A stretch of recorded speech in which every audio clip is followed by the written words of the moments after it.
안녕하세요. 매일매일 습관처럼 매일 행정법 금요일이 왔어요. 금요일 9월 13일. 이제 오늘이 지나면 주말이 되고 주말이 지나면 이제 추석이 됩니다. 이 추석이 너무 빨리 와가지고 10월 초나 이쯤 와야 좀 추석다운데 아직도 더워요. 한낮은 정말 짜증날 만큼 덥죠. 그러고 나서 뭐 아침 저녁은 조금 산산도 아니에요. 그냥 덥지 않다 정도인데 벌써 추석이 돼버렸어요. 요즘에 뭐 물가를 보면 뭐 진짜 과일은 뭐 손대기가 무섭던데요. 그냥 뭐 하나 집으면 뭐 몇천 원이에요. 그냥 몇천 원이 아니에요. 뭐 5천 원짜리도 과일 있고 만 원짜리 과일도 있으니까요. 무섭습니다. 자, 오히려 추석 때 되면 과일을 먹기 어려운 거 아닌가라는 생각이 들어요. 제사 지내는 분들 참 힘들겠어요. 그래도 우리는 할 건 해야죠. 매일 행정법. 그래요. 9월 13일 금요일. 13일에 금요일. 이거 옛날 생각 좀 나는데요. 이거 알아두시면 아재예요. 자, 볼게요. 9월 13일 금요일 매일 행정법 가보겠습니다. 자, 13일에 금요일이니까 나이트메어인가요? 나이트메어요? 아니야. 잘 보시면 충분히 가능합니다. 이게 총론 문제로도 나올 때 있고 강론 문제로도 나올 때 있는 그런 파트예요. 약간 어떻게 보면 박쥐예요? 그래서 행정법 관계 주체에서 주로 많이 나옵니다. 또는 아니면 강론 파트에서도 나오기도 하고요. 우리 행정법 물론 부속법령이 여러 개 있죠. 그다음에 국가 위임 위탁에 관한 법률도 있고 법령도 있고 그렇기 때문에 그런 파트에서 좀 나오는 문제라서요. 자, 위임 위탁 요거 좀 볼게요. 아무런 말이 없이 위임 위탁하면 권한의 위임 위탁이에요. 위임 등이에요. 위탁이에요. 자, 그러니까 위임 위탁은 아무 때나 하는 게 아니라 권한이 넘어가요. 권한이 넘어갑니다. 이양은 아니에요. 이양은 또 아니고요. 위임이에요. 위임 위탁이에요. 그러니까 이게 달라요.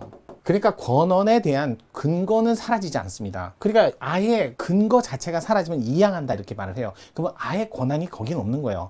근데 위임 위탁은요. 위임을 하면 자 받은 청은 수임청이 되고요. 그 다음에 준 청은 위임청이 돼요. 위임 위탁청이 됩니다. 그럼 위임 위탁청은 넘겼으니까 아무런 얘기를 못 하나요? 아니에요. 지휘 감독권이 생겨요. 권이 있고요. 그 다음에 여기는 집행 권한에 관한 권한이 생겨요.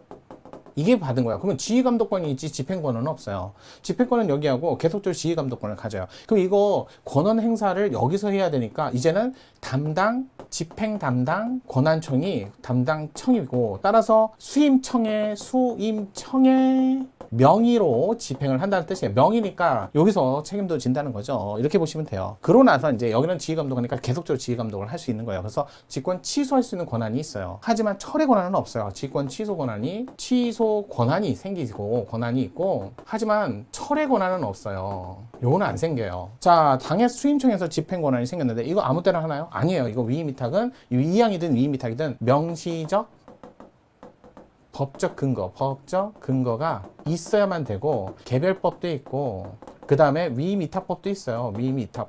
위탁법이라는 국가 위임 사무의 위임위탁법이라는 일반법도 있어요.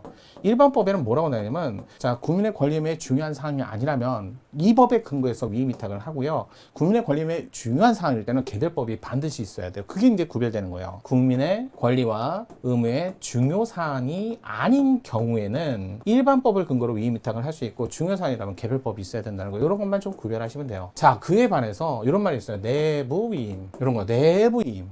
위임은 똑같은데 내부에서 이 내부에서 위임하는 건 실제 권한이 넘어가거나 집행 권한이 넘어가지 않습니다. 일종의 그냥 심부름이라고 보시면 돼요. 그 다음에 기관위임도 비슷해요. 기관위임도 비슷합니다. 조금 비슷한데 조금 달리 봐야 되니까 기관에게 이 내부임은 그냥 쉽게 얘기해서 심부름했다. 여러분 심부름 하는데 배달업체에서 심부름하면 배달업체 이름으로 하셔야 되나? 준 사람 이름으로 해야죠. 따라서 얘는 위임청이 있고 자 수임청이 있는데 여전히 지휘감독권뿐만 아니라 집행권한도 여기 있어요. 다 여기 있어요. 얘는 뭐냐고요? 그냥 배달만 하는 거예요. 그러니까 수임청 명의로 노노노노 명의 안 돼요. 위임청 명의로 하셔야 돼요. 그러면 이거는 권한이 넘어가거나 그러지 않기 때문에 여기는 개별법이나 일반법 법적 근거 없이도 가능합니다. 그러다 보니까 이렇게 내부임 할 때는 뭐가 있냐면 뭐 전결, 대결 뭐 이런 것들 하는데 전결은요. 요번 한 건만 너무 바쁘니까. 약간 기간이 좀 길게 빠져도 어찌됐든 대결, 기간상 문제일 뿐이지 기간이 좀 길다 이것밖에 없지, 얘네들은 그것만에 한해서 또는 휴가 갈 때 이럴 때 심부름 시키는 거예요. 그러니까 계속 뭐 하냐면 보고를 해야 돼요. 자기가 뭐 했어요 라는 보고 의무가 있고요. 그대로 해야 돼요. 그대로 따라야 되고. 그래서 법적 근거 없이 가능하다. 그런데 이제 문제가 발생한 건 항상 여기서 끝나는 게 아니라 이 수임청이 자신의 이름으로, 자신 청의 이름으로 집행을 해버렸을 때 이럴 때가 문제는 거야. 상대방 입장에서는 내부임이 있었는지 권한의 임이 있었는지 무슨 공무원들, 이외 국민들이 다 이걸 법을 깨치고 있어요? 아니잖아요. 그래서 보통 보면 자신의 청 이름으로 해버렸을 때는 소송 상대방은 자, 국민 일반 국민이라면 이 사람을 상대로 할 수밖에 없어요. 왜? 모르잖아요. 내부 이미 뭐가 있는지 모르니까. 그래서 소송 상대방을 정할 때만 자신의 이름이 있으면, 명의가 있으면 명의대로만 소송을 한다는 거예요.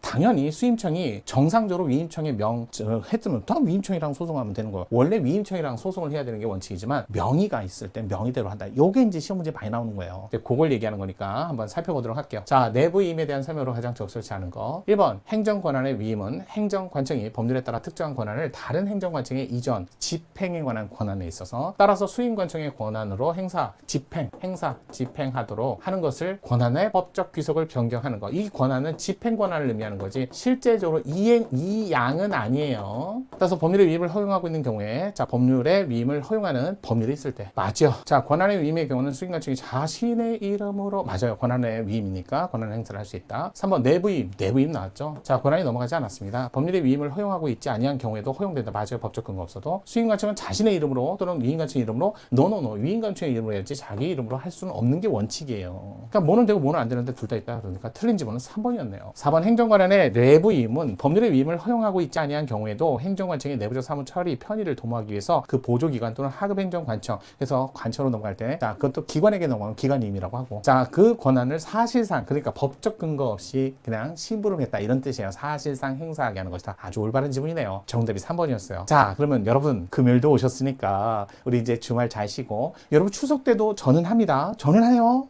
계속 나오세요. 계속 보시고요. 꼭 챙겨 보시면 여러분에게 안식과 양식으로서 행정법의 실력을 늘려드릴 겁니다.